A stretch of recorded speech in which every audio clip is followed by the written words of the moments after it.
Hello everybody. Today we are going to be talking about planes and axis. So first off, we have three different planes. We have frontal, sagittal, and transverse plane. All of those have different actions, which there's a little cheat sheet over there that we can go over in future videos, or you can just screenshot and use that for your own use if you need. And then we will also have our axis on the other side. So this is where a lot of people will get confused sometimes. So this is, again, just kind of a cheat sheet video, and also just to kind of help my own knowledge of remembering all these different things for functional anatomy. So I'm going to try to make this maybe a mini series if people find it beneficial, and then if anything, I'll just use it to, like I said, practice my own remembrance of all this. So again, we have planes and axis. So for every plane, there's an axis that kind of goes along with that. For frontal, it's going to be sagittal. So anytime there's a movement in the frontal plane, which we'll go over that in just one moment, the axis of rotation is going to be sagittal.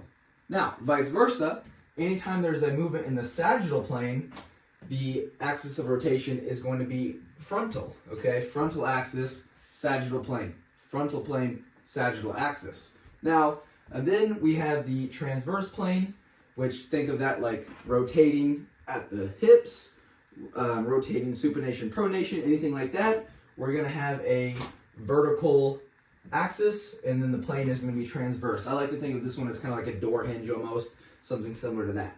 Now, how do I know which one is which when it comes to movement? Well, in order we have my little stick figures right here, and then so frontal divides the body into front and back parts. So there's kind of, think of like a line being drawn right down the side of your body. Okay, so this is the frontal plane. Think about lateral raises, leg abductions, things like that is going to be in the frontal plane. And then we have the sagittal plane. Sagittal plane is going to divide your body into right in the middle, left and right halves. So right here, right down the middle. Again, these are things like close grip bench press or shoulder front raises, anything like similar to that where we're just up and down, or even at the tricep, all we're doing is flexion and extension at the tricep there, or at the elbow, excuse me. Now we have transverse plane, which this just divides our body into top and bottom halves. So again, we're just going to cut ourselves in halves right there, and that's our transverse plane, and then we have a vertical axis with it. So that is kind of the breakdown of that, and then just for a little, again, to add to the cheat sheet, we have our frontal plane right here, frontal, sagittal, and then transverse right there. Again, if you can read my handwriting, again, just use this as a little bit of a cheat sheet. And then, so now we're going to go over to the actions just really quickly, and then again, we can break these down into future videos into sagittal actions, frontal actions, etc.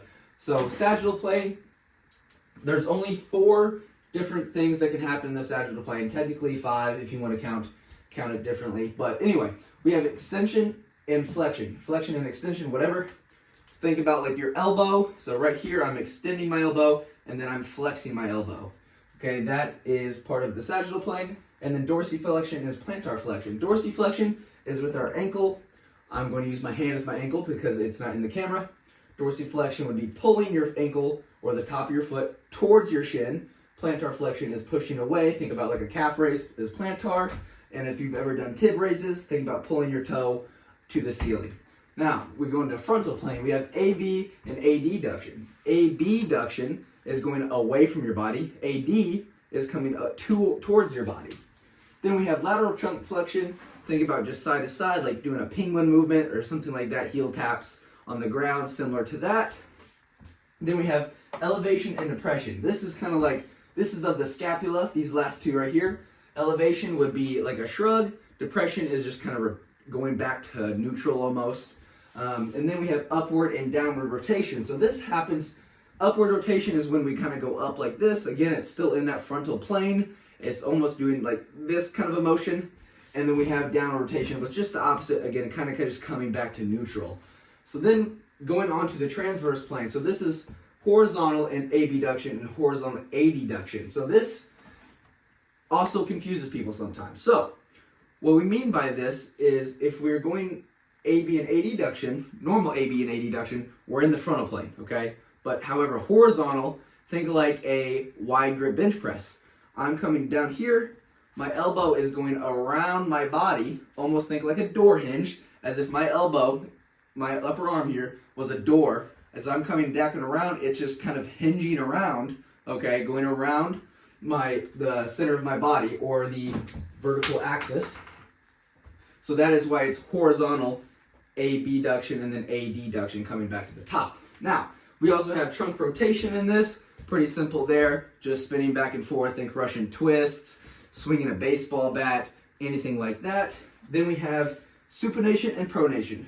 Supination, we can kind of hold that bowl of soup in our hand. Pronation, the back of our hand is on top there. You drop your soup. And then we have external and internal rotation, and this is of the hip or of the shoulder joint. So think of just right here, we're just spinning on this axis of rotation in our shoulder. The best way to think about transverse is it's mostly like, again, just going around something. So think about my forearm here, I'm just spinning it in a circle, versus if I was doing abduction, regular, I'm going all the way here, right? I'm not just spinning in a circle, there's a little bit more movement to it. Besides that, this has been planes and axis, and then a brief breakdown of the actions. Again, we can go in much deeper into that and talk about how extension in the shoulder joint versus what the elbow joint looks like, things like that. So if you are interested more in those types of videos, please let me know and I'll go into a little bit more detail. Feel free to screenshot this and kind of use this for any types of class, or if you're just generally interested in functional anatomy. Here's a small cheat sheet, and again, we will break down further into other future videos. So thank you for watching. This is Steven with Woolery Strength Systems.